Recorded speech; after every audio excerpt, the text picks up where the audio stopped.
1 Coríntios capítulo 2, versículos 14 ao versículo 16. Como temos falado, né? A série de sermões desse retiro é falando sobre o nosso domínio de Cristo Jesus, como Cristo Jesus domina as nossas vidas e nos guia em nossas vidas. E o sermão de hoje, ele é praticamente uma introdução do sermão de amanhã de manhã. Então, se você escutar o sermão de hoje, você é obrigatório a vir amanhã de manhã e participar aqui com a gente, tá bom? Precisa, porque senão não vai fazer sentido os dois textos, ok? O texto de hoje, ele é como se fosse um pouco da teoria do que nós veremos amanhã, que será a parte um pouco mais prática. Então, 1 Coríntios 2, 14 a 16, ele vai falar sobre que nós temos a mente de Cristo Jesus. E amanhã falaremos em Romanos 8, que nós somos dominados pelo Espírito, ok? Então, primeiro, para sermos dominados pelo Espírito, que é o que veremos amanhã, e esse será um dos pontos também da mensagem, é que nós precisamos ter a mente de Cristo Jesus, e veremos o que significa então termos a mente de Cristo Jesus. 1 Coríntios 2, versículo 14 ao versículo 16. Vamos ler juntos. 1 Coríntios 2, 14 a 16, que diz assim a palavra do Senhor. Quem não tem o Espírito não aceita as coisas que vêm do Espírito de Deus, pois lhes são loucura, e não é capaz de entendê-las, porque elas são discernidas espiritualmente. 15. Mas quem é espiritual discerne todas as coisas, e ele mesmo por ninguém é discernido. Pois quem conhece a mente do Senhor para que possa instruí-lo? Nós, porém, temos a mente de Cristo. Até aqui a palavra de Deus. Vamos orar mais uma vez? Pai querido, obrigado, Pai, por esta oportunidade que temos de ouvir a Tua palavra em meio a esse momento em que o nosso Brasil se passa, e em outros lugares do mundo também, onde a festividade deste carnaval. Ó Pai, obrigado porque o Senhor tem nos iluminado, o Senhor tem nos mostrado que o melhor a se fazer nesse tempo é estarmos aqui reunidos com a igreja, adorando ao Senhor, glorificando ao Senhor e aprendendo da Tua palavra. Por isso pedimos que o Senhor nos dê atenção a este momento, que possamos ser edificados pela Tua palavra, que possamos prestar atenção em cada palavra, principalmente prestar atenção na explicação da palavra do Senhor, e que o Teu Santo Espírito possa aplicar essa palavra aos nossos corações, que o Teu Santo Espírito possa aplicar de maneira pessoal, de maneira particular, a cada vida, a cada um que está passando talvez por fases diferentes um dos outros, que o Senhor venha de fato de encontro a estes corações, aos nossos corações, para que o Senhor fale a cada um o que o Senhor quer que cada um faça então de sua vida. Pedimos ao Pai que o Senhor abra o nosso coração, que o Teu Santo Espírito abra o nosso coração para compreendermos esta palavra e aplicar em nossas vidas. É o que oramos em nome de Jesus. Amém. Imagine que você resolve fazer uma viagem para um país que você nunca ouviu falar e talvez você não conheça. Vamos imaginar aqui que seja talvez um país árabe, que talvez poucos de nós aqui conheça a cultura. Você viu lá no 1, 2, 3 milhas, né? Quem viu os golpes da 1, 2, 3 milhas, você viu lá na 1, 2, 3 milhas uma promoção boa e resolve então ir para esse país, mas você não tem a mínima ideia da cultura, da língua local e das pessoas que moram ali. Chegando lá no país, você resolve então ir com a sua família, tira o visto e vai e viaja. E aí chegando naquele país, sem conhecer nada, alguém chega para você com uma veste totalmente diferente e diz assim: Salam Aleikum. Alguns já conhecem, né? Aleikum Salam. Mas imagina que você não tem a mínima ideia, talvez alguns aqui falem assim: o que ele está falando? O que é esse tal de Salam Aleikum, né? Que na verdade nem é dito assim, a gente diz assim, mas é de uma forma diferente. Você não entende nada, você acha que talvez as pessoas estão te xingando, falando mal de você, e você começa a achar meio esquisito aquilo. De repente você vê a veste dos homens, uns homens barbudos, talvez até mesmo fortes, de vestido longo e um turbante na cabeça. Você acha aquilo totalmente esquisito. E aí você olha para as mulheres, algumas, maioria ali vestidas de preto, que só aparece os olhos. Tudo aquilo diferente para você. Imagina que como se você nunca tivesse visto isso nem na TV. É tudo novidade para você. Você nunca viu uma cultura como essa cultura.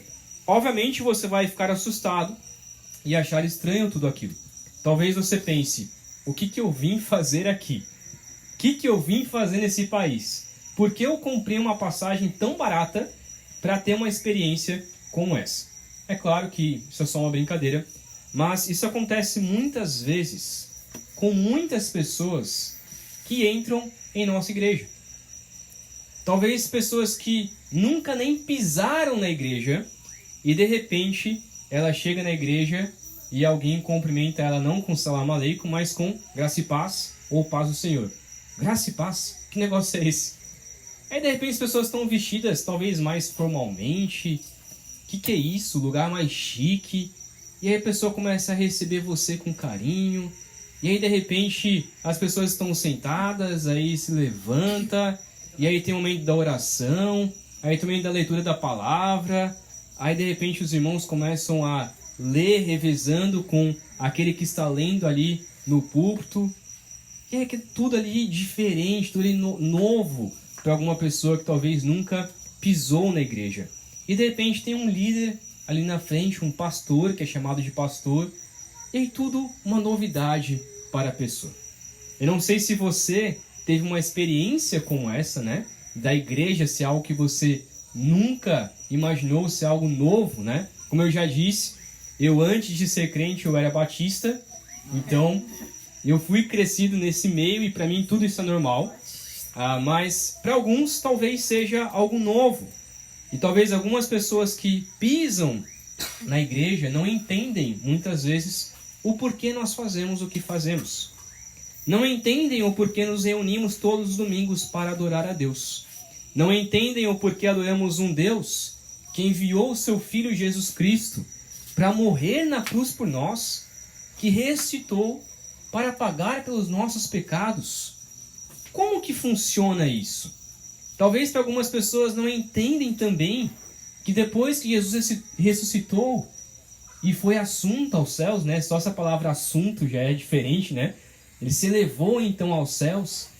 Ele então enviou o Consolador, o Espírito Santo, para habitar conosco. Não entendem que a vida nessa terra, para nós, para os cristãos, é uma vida passageira e que estamos aguardando a volta de Cristo ou estamos esperando morrer. Estamos felizes, talvez, porque estamos chegando próximo da nossa morte, né? Porque ao morrer nós nos encontraremos com Cristo Jesus. Para essas pessoas que estão de fora, tudo isso que nós cremos, tudo isso que nós fazemos, nós nos reunimos no carnaval, enquanto poderíamos estar lá fora curtindo a vida. Para as pessoas que estão de fora, tudo isso é loucura, que é o que o nosso texto diz. Para os que nunca frequentaram ou não conversam com cristãos, não conhecem os cristãos, tudo isso talvez que nós fazemos é loucura. E é exatamente sobre isso que Paulo então vai falar nesses versículos. Mas para nós entendermos um pouco melhor, nós precisamos ver o contexto. No capítulo 1 de 1 Coríntios, Paulo destaca qual era o maior problema dessa igreja. A igreja dos Coríntios era conhecida por muitas coisas, né? Não sei se você já leu esse texto, mas era uma igreja que, essa carta, né? Era uma igreja, essa igreja era uma igreja bastante problemática, para falar a verdade. Para você ter uma ideia, um jovem estava se deitando com a sua madrasta. E as pessoas estavam achando isso normal. Só que Paulo olha todos os pecados dos coríntios e ainda chama eles de santos em Cristo Jesus. Mas o interessante é que a gente talvez pense na questão da ceia, que havia divisão na ceia, os ricos iam à frente, depois os pobres, e toda aquela questão que a gente sabe da história. Mas o que Paulo mais destaca aqui aos coríntios não é somente os pecados, esses pecados escandalosos, mas o que Paulo mais destaca, o maior pecado que acontecia na igreja de Coríntio era a divisão. Essa igreja tinha uma grande divisão, e é o que Paulo fala no capítulo 1. Alguns diziam que eram de Paulo. Então não, eu gosto mais de Paulo. A pregação de Paulo talvez é mais dura. Outros gostavam mais de Apolo. Não, porque a pregação de Apolo é mais eloquente. Ele fala palavras difíceis, né? Tem um pastor hoje que falou de manhã uma palavra difícil assim, né? E a gente nem lembra qual era a palavra, qual era, nem lembro. Mas tem indubitável, né? E Apolo e Apolo era quase isso, né? Ele falava palavras talvez mais eloquentes. Não era tão duro quanto Paulo, mas Apolo talvez era mais eloquente. Alguns outros gostavam de Pedro. Não, gosto de Pedro. Pedro é mais simples, pescador, e fala o reto e direto. Talvez alguns pensassem assim. E alguns outros, já mais, né? Não, eu sou crente. Falavam assim, não, eu sou de Cristo. Eu sou de Cristo. Não sou de Paulo, não sou de Pedro, não sou de Apolo. Eu sou melhor que todos. Eu sou de Cristo. Um se achando mais importante e mais espiritual do que o outro. Como existem algumas divisões também entre as igrejas. Alguns falam, não, eu sou de tal linha, eu sou assim, eu sou dessa forma, eu sou melhor do que vocês. Paulo então mostra a eles que todos eles, tanto Paulo, tanto Pedro, tanto Apolo, pregavam uma mensagem só. Uma mensagem apenas. E essa mensagem que eles pregavam é a mensagem da cruz. Então não fazia sentido algum eles falarem que, não, eu sigo a linha de Paulo, eu sigo a linha de Pedro, eu sigo a linha de Apolo, porque essas três pessoas, especificamente, pregavam apenas uma mensagem. E essa única mensagem era a mensagem da cruz. Era a mensagem da cruz. E isso talvez poderia ser, para os coríntios ali, uma loucura. Como assim? Eles só pregam uma mensagem. Paulo diz que a mensagem da cruz é loucura para aquelas pessoas que se achavam, principalmente as pessoas que se achavam mais sábias, mais inteligentes, e se achavam mais inteligentes do que os demais. E os coríntios, eles pensavam dessa maneira.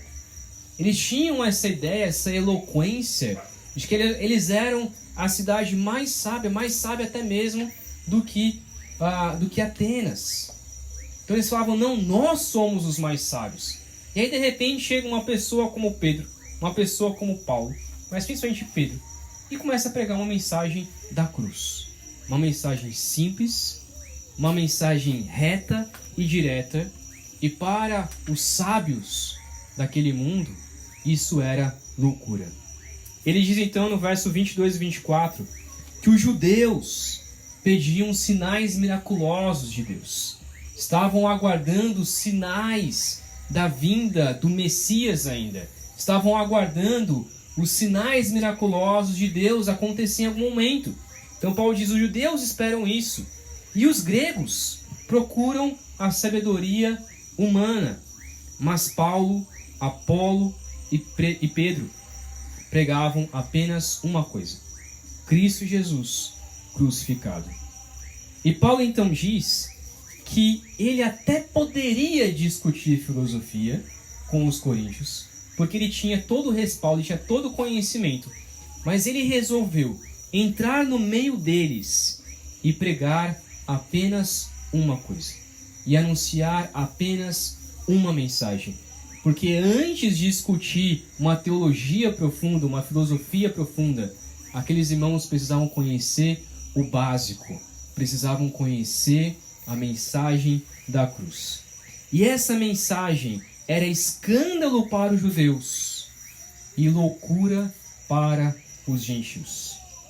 Paulo diz que para os que foram chamados por Jesus Cristo, para a salvação, para os eleitos de Deus, independente se eles são judeus ou se são gregos, a mensagem da cruz é o poder de Deus. Cristo é o poder de Deus e a sabedoria de Deus.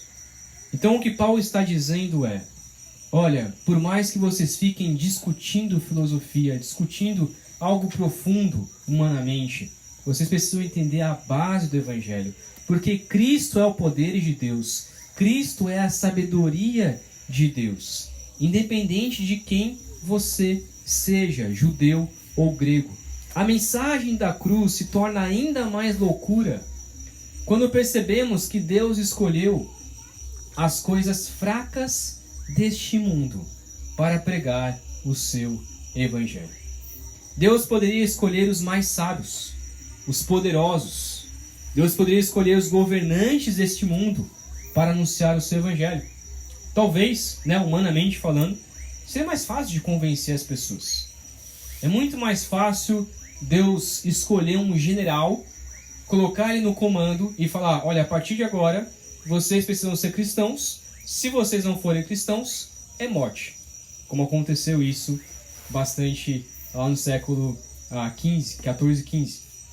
No entanto, quando a gente olha para a palavra de Deus, quando a gente olha para a Bíblia, a gente percebe que Deus escolhe pessoas simples, pessoas fracas, frágeis, vasos frágeis, para anunciar o Evangelho. E isso é loucura.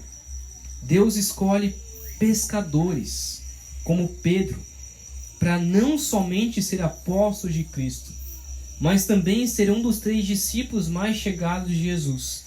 E aquele que pregou pela primeira vez ali no dia de Pentecostes.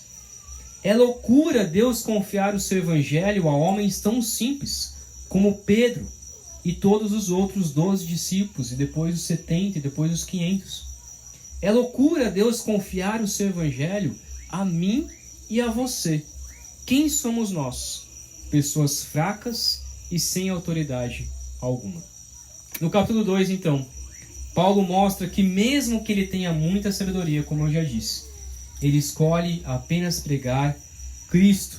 Ele diz que essa é a verdadeira sabedoria, anunciar Cristo a todas as pessoas. No entanto, a sabedoria de Deus só pode ser conhecida através de uma maneira. A sabedoria de Deus não pode ser conhecida de forma humana. Você pode saber o que é, mas conhecer de fato a sabedoria de Deus só pode ser através de uma maneira, que é através do Espírito Santo, que nos revela quem Deus verdadeiramente é e como Ele enviou Jesus Cristo para morrer na cruz, por mim e por você. Quem nos revela essas verdades, que acredito que todos nós, talvez, acreditamos nisso, eu acredito, espero que você acredite nisso. Quem acredita, quem nos revela essas verdades, não é algo que eu me convenci, mas é o Espírito Santo que me revelou e me convenceu. Sem o Espírito Santo é impossível conhecermos essas verdades e as demais verdades da palavra de Deus.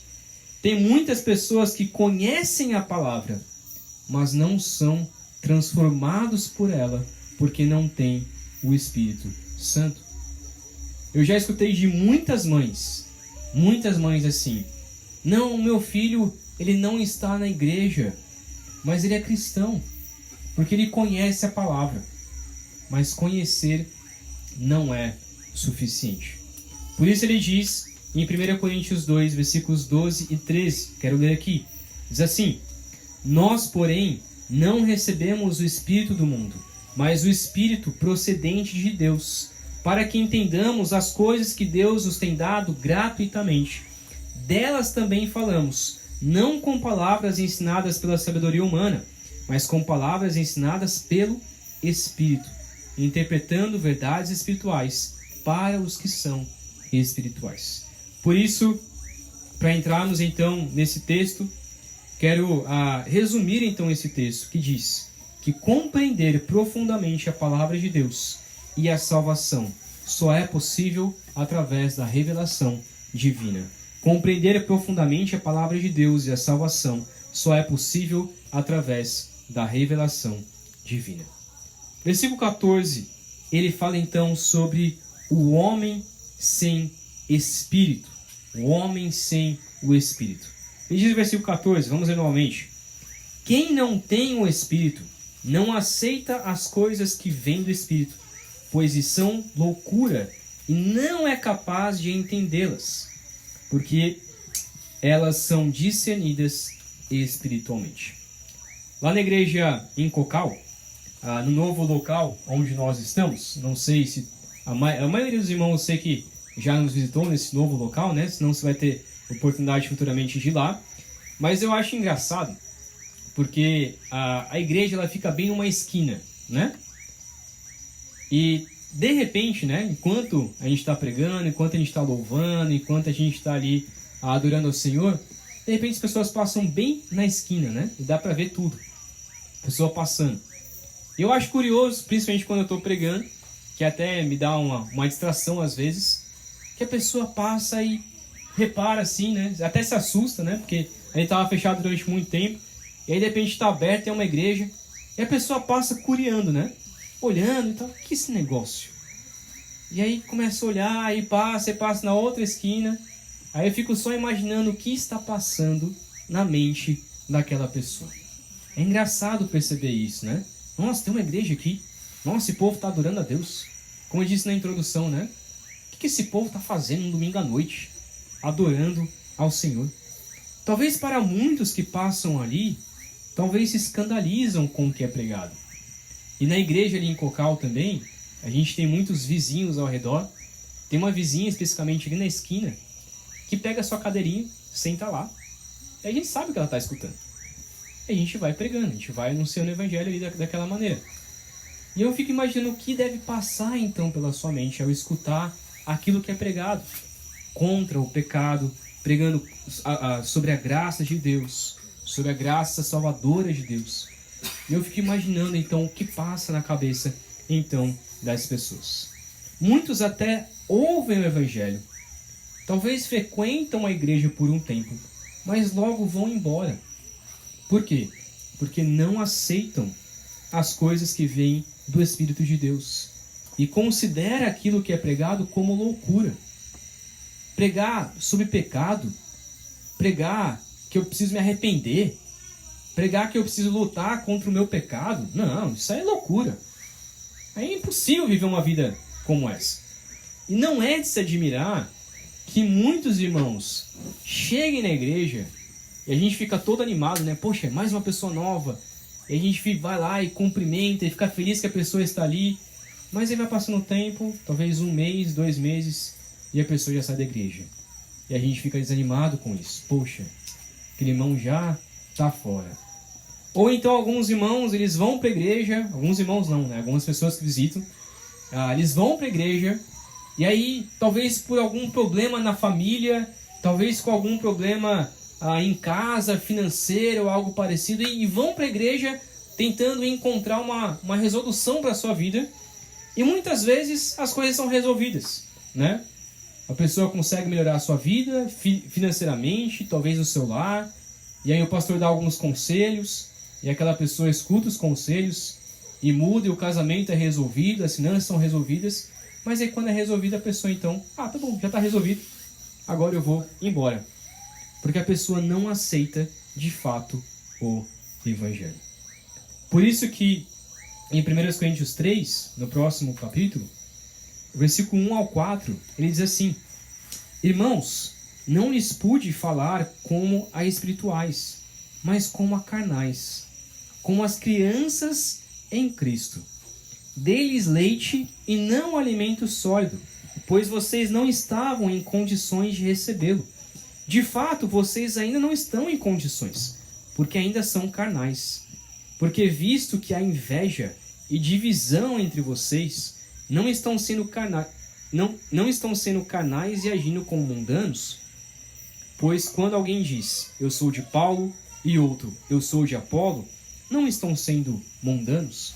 Esse texto é bastante discutido, a gente não vai entrar na discussão aqui, mas se essas pessoas já eram convertidas, Paulo está dizendo, vocês precisam deixar de viver de forma carnal.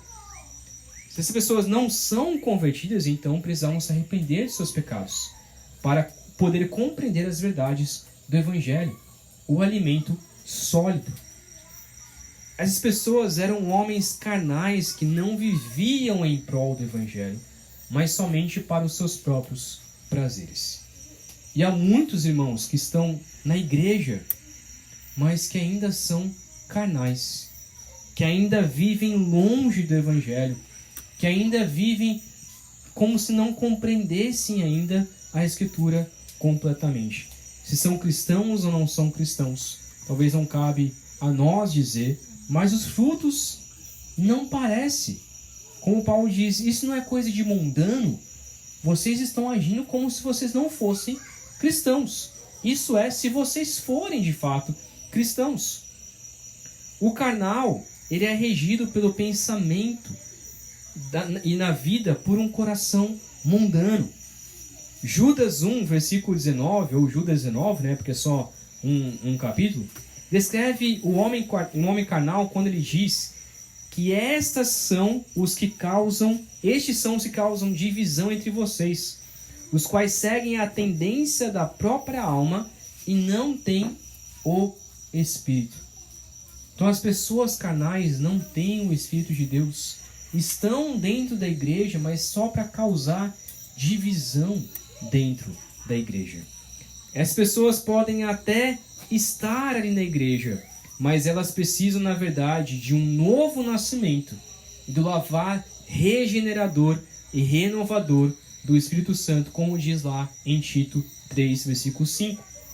As pessoas podem estar na igreja, mas talvez, e bem provável, que não sejam cristãs. Russell Shedd comenta que o homem sem espírito é aquele que entende as palavras, entende a Bíblia, mas rejeita os seus conceitos. Ele entende as palavras, mas rejeita os conceitos. Ele ouve a palavra, entende, talvez até pregue a palavra, mas o seu coração não é transformado. Há muitos que estão dentro da igreja, mas não vivem a loucura do Evangelho. Este é o homem carnal, o homem sem espírito. Versículo 15 e versículo 16, que é o nosso foco aqui. Ele vai falar então sobre o homem espiritual, o que nós deveríamos ser, qual é o nosso alvo. Ele diz então versículo 15 e 16, mas quem é espiritual discerne todas as coisas, e ele mesmo por ninguém é discernido ou julgado. Pois, versículo 16, quem conheceu a mente do Senhor para que possa instruí-lo? Nós, porém, temos a mente de Cristo. Quem é então esse homem espiritual que ele diz aqui? Quando nós cremos em Jesus Cristo, o Espírito ele passa a habitar em nós. A palavra é tabernacular. Assim como Deus estava ali no tabernáculo, o Espírito Santo ele habita, ele tabernacula, se a gente for fazer esse verbo, né? Em nossas vidas. Ele habita em nossas vidas, para sermos capazes de viver uma vida guiados pelo Espírito, que é o que nós veremos amanhã.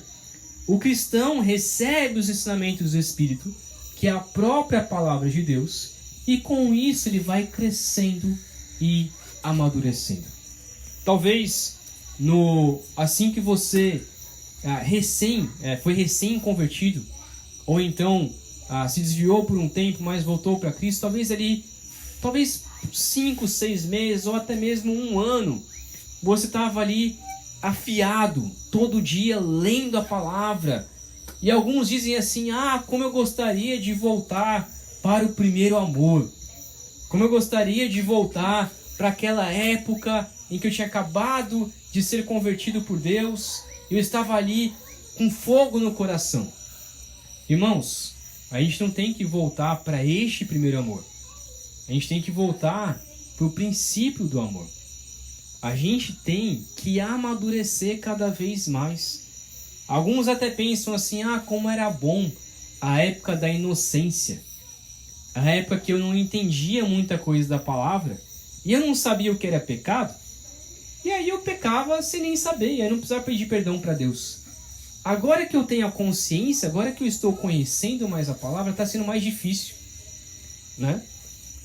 Eu já ouvi de pessoas dizendo assim: pastor, na igreja a gente fala muito sobre pecado. Fica falando muito sobre pecado. É pecado da ira, é pecado da mentira. E aí tem pecado que é citado que eu nem sabia que era pecado. Não é melhor a gente viver na ignorância e não saber mais o que é pecado? E a gente peca sem nem saber, e aí chega no final do dia, a gente vai lá e pede perdão para Deus. Deus perdoa todos os meus pecados, né? Que eu nem sei quais são, e tá tudo certo, né? Não é melhor fazer isso? Não. Paulo diz que nós devemos ser ensinados pelo Espírito Santo a amadurecer e crescer, e não ser como esses irmãos carnais que não conheciam, precisavam apenas do leite. Mas precisamos crescer e amadurecer. Quem é da carne se deixa levar pelas ondas mundanas, pois está cego. Mas quem tem um espírito, ele tem discernimento para escolher entre pecar e não pecar. Ele desenvolve a capacidade, Deus desenvolve a capacidade na vida dessa pessoa de compreender cada vez mais a mente e a vontade de Deus. Por isso que tem muita gente que tem dúvida assim: mas qual a vontade de Deus para a minha vida? A palavra de Deus nos diz qual é a vontade de Deus. Pastor, mas qual emprego eu devo escolher? O que te faça menos pecar. Mas como que eu faço isso? O que eu tenho que fazer da minha vida? Qual faculdade? Qual emprego? Qual a vontade de Deus para essas coisas? Com que pessoa eu tenho que casar? Tudo isso, irmão, quando a gente vai crescendo e amadurecendo, Deus vai nos dando discernimento para escolher qual é o melhor para a glória, para glorificarmos a Ele. Não tem como um crente verdadeiro, então, viver em busca dos prazeres humanos. E por isso que o texto diz também que o homem espiritual não pode ser julgado pelo homem carnal. A ideia aqui é que não tem como o crente verdadeiro ser condenado por um homem carnal. Aquele que não tem o Espírito não é qualificado para julgar quem tem o Espírito. Por isso nós não devemos nos importar com o julgamento dos não cristãos. Eu acho que vocês são santinhos demais, deixando de curtir o carnaval. Eu acho que vocês fingem que são crentes só para prosperar na vida. Eu acho que esse negócio de igreja é só para deixar o pastor mais rico, né? Não sei se está dando certo, acho que não. Todos esses julgamentos, eles são inúteis, pois vêm de pessoas que não entendem o que é o verdadeiro evangelho. Um teólogo, grande teólogo, o Moody, comenta: ouvidos humanos não percebem a alta frequência das ondas do rádio. Homens surdos não são capazes de servirem como juízes em concurso de música. Homens cegos não podem desfrutar da beleza dos cenários. E os que não são salvos são incompetentes para julgar as coisas espirituais, as verdades práticas mais importantes. Por isso Paulo diz que no versículo 16 que nós temos a mente de Cristo. ele pergunta, né? Ele está citando aqui Isaías 40:13, que ninguém pode sondar a mente do Senhor. Ninguém pode nem ensinar ao Senhor e nem sondar a mente dele. No entanto, nós temos o próprio Deus e a própria palavra de Deus para nos ensinar. Nós não podemos ensinar a Deus, nós não podemos instruir a Deus, mas nós temos a mente de Cristo, nós temos o Espírito Santo que nos instrui. Ter a mente de Cristo não significa ser infalível e começar a fazer o papel de Deus na vida de outras pessoas. Ter a mente de Cristo significa encarar a vida do ponto de vista de Cristo.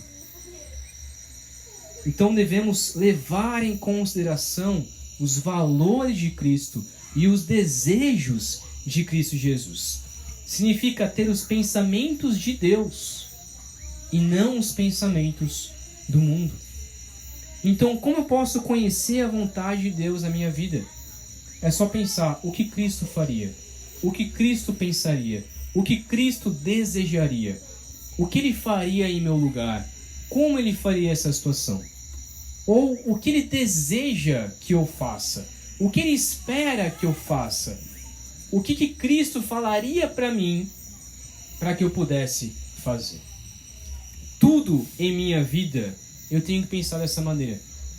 Será que Cristo realmente estivesse em nosso meio? Gostaria que a gente fizesse o que nós estamos fazendo? Será que Jesus Cristo gostaria que eu fizesse o que eu faço no meu trabalho?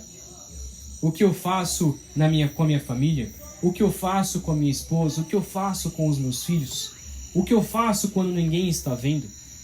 Será que Cristo gostaria que eu vivesse dessa maneira? Isso é viver de maneira espiritual. É sempre pensando nas coisas do alto. É sempre pensando em o que Cristo gostaria que eu fizesse neste momento. Citando o Russell Shedd de novo, ele diz que o cristão terá a mente de Cristo se ele deixar o Espírito revelar os pensamentos de Deus por meio das Escrituras. O cristão terá a mente de Cristo se ele deixar o Espírito revelar os pensamentos de Deus por meio das Escrituras. Como nós podemos ouvir a voz de Deus, né? Alguém já comentou isso. Você quer ouvir a voz de Deus? Como que você faz? Lê a Bíblia em voz alta. E aí você vai escutar a voz de Deus. É dessa maneira que nós escutamos a voz de Deus. É lendo a palavra. O Espírito Santo, a gente muitas vezes pensa dessa maneira. Não, o Espírito Santo nos guia, o Espírito Santo nos ensina. Então eu vou esperar que em algum sonho, em algum momento, alguma revelação, o Espírito me mostre o que eu vou fazer. Mas quando eu leio a palavra de Deus, o Espírito Santo já está me ensinando o que eu tenho que fazer.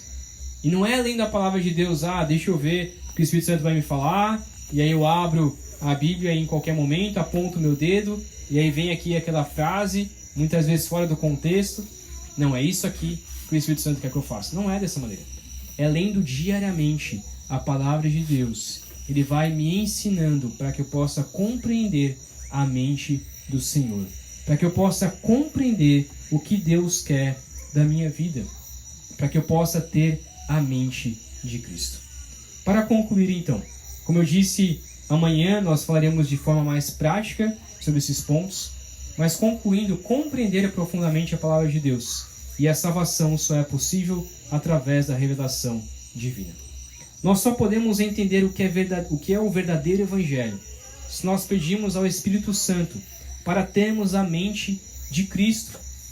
E essa mente é quem nos ajuda diariamente também a discernir em como nós devemos viver a nossa vida para a glória de Deus. Quero trazer então algumas aplicações. Devemos reconhecer a nossa dependência do Espírito Santo para compreendermos o verdadeiro Evangelho. Nós devemos reconhecer, irmãos, que nós não compreendemos o Evangelho porque eu sou sábio, porque eu eu entendi mais do que aquela outra pessoa, porque eu sou mais inteligente. É por isso que eu sou crente. Alguns pensam talvez dessa maneira, né? Queria ser crente, mas para ser crente tem que ser muito inteligente. É muito difícil ser crente, tem que ser muito inteligente para compreender essas palavras. Irmãos, tem analfabeto que é muito mais inteligente, conhece muito mais da palavra do que qualquer pastor no Brasil. Qualquer um. Mesmo sem conseguir ler, mas talvez escuta a palavra. Eu dou o exemplo, por exemplo, do irmão João, lá da igreja, né? Lá da igreja de Cocal. Na sua simplicidade, ele escuta a palavra de Deus 2 vezes no ano. 2 vezes no ano. Então, se você não lê a palavra de Deus 2 vezes no ano, você está perdendo para o irmão João. Porque todo dia ele escuta a palavra de Deus de 6 a 7 capítulos por dia. E ele tem cada vez mais conhecido a palavra. Mas como que ele tem conhecido a palavra? Não é somente o escutar. Porque escutar também não é fácil. Que a mente se distrai. Mas através do Espírito Santo que vai nos ensinando. Devemos reconhecer que para compreendermos a Escritura, não é somente ler, não é somente aprender a ler, aprender o português, aprender a teologia, mas é a dependência do Espírito Santo que nos ensina a palavra de Deus. Devemos também ficar calmos quando alguém nos julga por sermos crentes.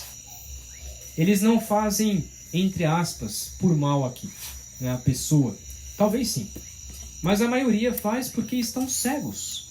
Porque não há o Espírito Santo em seus corações. Porque não foram regenerados. Talvez algumas pessoas que estão dentro da igreja causando divisão. Nós devemos ficar calmos. Repreendê-los. Porque eles não têm o Espírito de Deus em suas vidas. Os cristãos, quando eram martirizados por causa do Evangelho, nunca fizeram mal algum contra aqueles que o acusavam. Por quê? Porque eles entendiam que recebendo essas críticas era a forma então que eles pregavam o Evangelho. Mas por fim, e esse é o foco da nossa mensagem, nós devemos sondar o nosso coração para ver se de fato temos a mente de Cristo Jesus. Se realmente você foi regenerado pelo Espírito Santo. É claro que nós, né, aqueles que são verdadeiros cristãos, é claro que nós devemos confiar na nossa salvação.